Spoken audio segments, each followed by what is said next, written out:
আচ্ছা ধরুন একজন প্রার্থী নির্বাচনে দাঁড়িয়েছেন, কিন্তু তার পকেটে কোটি টাকা নেই, নেই কোনো বড় ব্যবসায়ী গোষ্ঠীর আশীর্বাদ। উল্টো তিনি ফেসবুকে একটা পোস্ট দিলেন, আর সাধারণ মানুষ তাকে টাকা পাঠানো শুরু করলো। অবাক হচ্ছেন?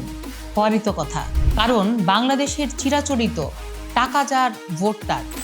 এই রাজনীতিতে এক বড়সড় ধাক্কা দিচ্ছে নতুন এক শব্দ, ক্রাউড ফান্ডিং বা গণ তহবিল।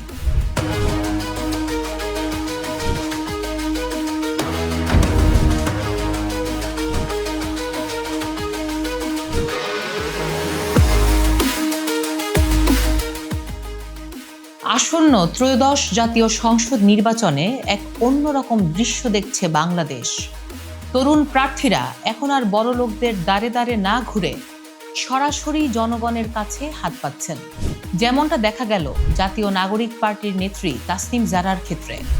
ঢাকা ৯ আসনের এই প্রার্থী ফেসবুকে পোস্ট দেওয়ার মাত্র ২৯ ঘন্টার মাথায় পেয়ে গেছেন ৪৭ লাখ টাকা। ভাবা যায়? বিষয়টা কিন্তু আমাদের জন্য নতুন হলেও বিশ্ব রাজনীতিতে বেশ পুরনো। মহাত্মা গান্ধী ১০০ বছর আগে তিলক স্বরাজ তহবিল গড়েছিলেন এই মানুষের টাকাতেই। এমনকি ওবামা বা ট্রাম্পের মতো মার্কিন প্রেসিডেন্টরাও তাদের প্রচারণার বড় একটা অংশ আনেন এই ক্ষুদ্র ক্ষুদ্র দাতাদের কাছ থেকে। সহজ কথায় যদি বলি, যখন শত শত মানুষ তাদের পছন্দের প্রার্থীর জন্য ১০ টাকা, ১০০ টাকা বা ১০০০ টাকা করে দেয়, সেটাই ক্রাউড ফান্ডিং। তবে মুদ্রার উল্টো পিঠও আছে। অনেকেই প্রশ্ন তুলছেন, নির্বাচনী প্রচারণার সময় শুরু হওয়ার আগেই কি এই টাকা চাওয়া এক ধরনের হিডেন প্রোপাগান্ডা নয়? আচরণবিধি কি বলছে?